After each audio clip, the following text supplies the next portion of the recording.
Olá, seja muito bem-vindo. Esse é o canal Monte de Fé. Aqui você ouvirá e meditará na Palavra de Deus. Eu me chamo João Paulo. E te recebo na paz do Senhor. Repita com fé a nossa frase da vitória, e deixe aí nos comentários também. Senhor, restaura a minha vida, e o meu lar.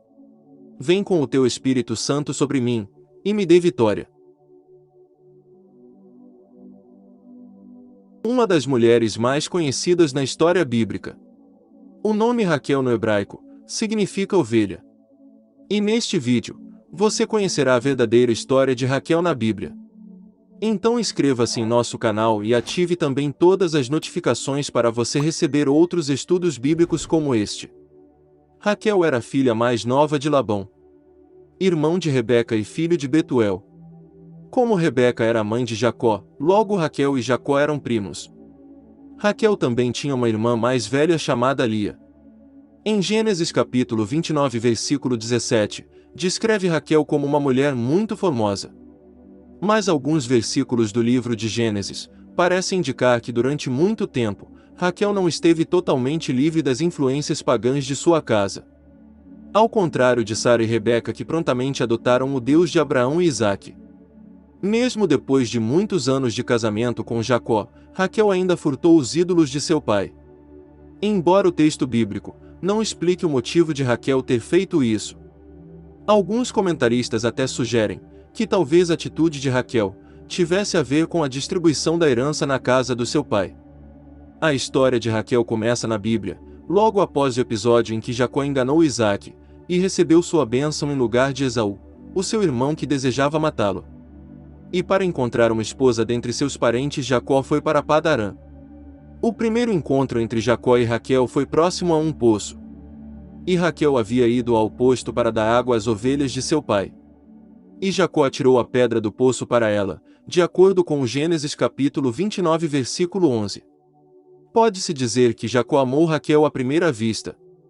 Ele fez um acordo com Labão, para que pudesse se casar com ela.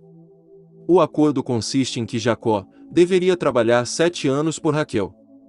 Nesse ponto a Bíblia descreve o tamanho do amor de Jacó por Raquel, nos informando que os 7 anos pareceram como poucos dias, pelo muito que a amava. Então, quando se passaram 7 anos, o pai da noiva deu um grande banquete para celebrar o casamento. O problema é que Labão enganou Jacó. Ele entregou como esposa sua filha Lia, e para justificar sua atitude, Labão alegou que não era costume naquelas terras casar a filha mais nova antes da mais velha. O curioso é que esse não era um costume generalizado no Antigo Oriente Próximo, nem mesmo confirmado por documentos encontrados na época, como os documentos acadianos de Nuzi. Também parece estranho que Jacó não soubesse de tal costume, após ter vivido por 7 anos naquele lugar, e por isso é muito provável que Labão tenha inventado toda essa história. Ou até mesmo se aproveitado de um costume de fato que existia, mas que não era tão tradicional, como um tipo de desculpa, para tentar justificar o fato de que tinha enganado Jacó, em benefício próprio. Seja como for, quando descobriu que havia sido enganado, Jacó logo procurou Labão, para tirar satisfação sobre o ocorrido. Então Labão propôs um novo acordo com Jacó. Poderia ter Raquel por mais 7 anos de trabalho. Como Jacó amava muito a Raquel, ele concordou com a proposta de Labão. E passando a semana de festejos decorrente do casamento com Lia, Jacó teve Raquel por esposa e continuou trabalhando para Labão, por mais 7 anos. E na sequência da história bíblica, fica muito claro que Jacó amava mais Raquel do que Lia. Mas Lia, por outro lado, deu filhos a Jacó, o que causou ciúmes em Raquel.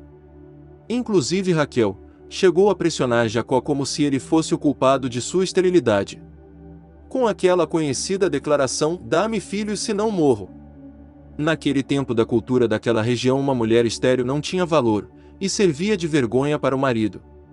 Então Raquel se aproveitou de um antigo costume na região, que permitia que, se uma mulher de classe social elevada fosse estéril, ela poderia oferecer uma serva pessoal ao seu marido, para através dela, dar à luz a filhos que seriam legalmente seus. Uma curiosidade é que, conforme uma tradição do Antigo Oriente Próximo, a concubina dava luz literalmente sobre os joelhos da esposa, simbolizando que a esposa é quem havia dado um filho legítimo ao seu esposo. E foi assim que Raquel fez com que Jacó tivesse filhos de sua serva Bila, e se tornou a mãe adotiva de Dan e Naftali. Esses dois nomes revelam o drama enfrentado por Raquel e a situação conflituosa em seu lar. O nome Dan tem a ver com o fato de Raquel ter entendido que Deus havia ouvido a sua voz e julgado sua causa. Já o nome Naftali expressava a rivalidade entre as duas irmãs, que inclusive Raquel enxergava como uma verdadeira luta. Apesar de seu plano ter funcionado, Raquel ainda buscava desesperadamente a possibilidade de ter um filho biológico. Inclusive nesse contexto a Bíblia registra como em seu desespero, Raquel tentou encontrar a solução para o seu problema no uso de mandrágoras, que naquela época tinham uma reputação de aumentarem a fertilidade. E o texto bíblico diz que pelas mandrágoras, Raquel praticamente alugou Jacó para Lia, mas curiosamente, quem engravidou naquele episódio não foi Raquel, mas sim Lia. Isso mostrava que a soberania sobre a vida sempre está nas mãos de Deus. Então a Bíblia diz que finalmente chegou o tempo em que as orações de Raquel foram ouvidas. E ela deu à luz a José, o homem que mais tarde se tornaria governador do Egito, segundo o propósito soberano do Senhor, e para preservar a família da aliança. Vale ressaltar que quando Raquel deu à luz a José, ela reconheceu que o nascimento do seu filho havia ocorrido pelo poder de Deus, e não pelas supostas propriedades de uma planta ou qualquer outra coisa. Com os anos o relacionamento entre Jacó e Labão começou a ficar muito difícil, e Jacó resolveu fugir com sua família. Jacó tinha prosperado muito enquanto trabalhava para Labão, e quando fugiu Jacó levou consigo além de sua família todos os seus rebanhos. E foi na ocasião da partida de Jacó, da casa de Labão, que ocorreu o episódio do furto dos ídolos por parte de Raquel. E quando Labão perseguiu e alcançou Jacó, ele fez a acusação de que seus bens tinham sido furtados. A Bíblia também esclarece que Jacó não sabia que Raquel havia feito isso, tanto que ele considerou que o caso do furto foi tão grave que o culpado deveria ser entregue a Labão. Labão chegou até a revistar as tendas da família de Jacó, mas não encontrou nada. Isso porque Raquel havia colocado os ídolos na sela de seu camelo, e sentado em cima deles.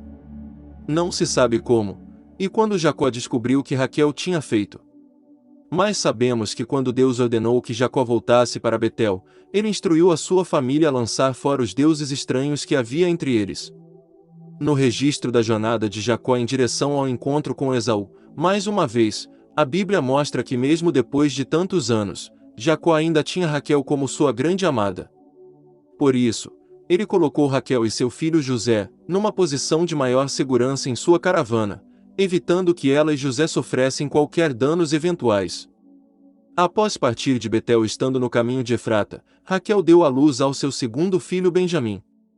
Raquel teve um parto muito difícil, e acabou morrendo logo após o nascimento do menino. Em um primeiro instante, o menino foi chamado de Benoni, no sentido de infortúnio, refletindo assim toda a angústia que caracterizou o parto de Raquel. Entretanto, Jacó chamou o menino de Benjamim, que significa filho da minha mão direita.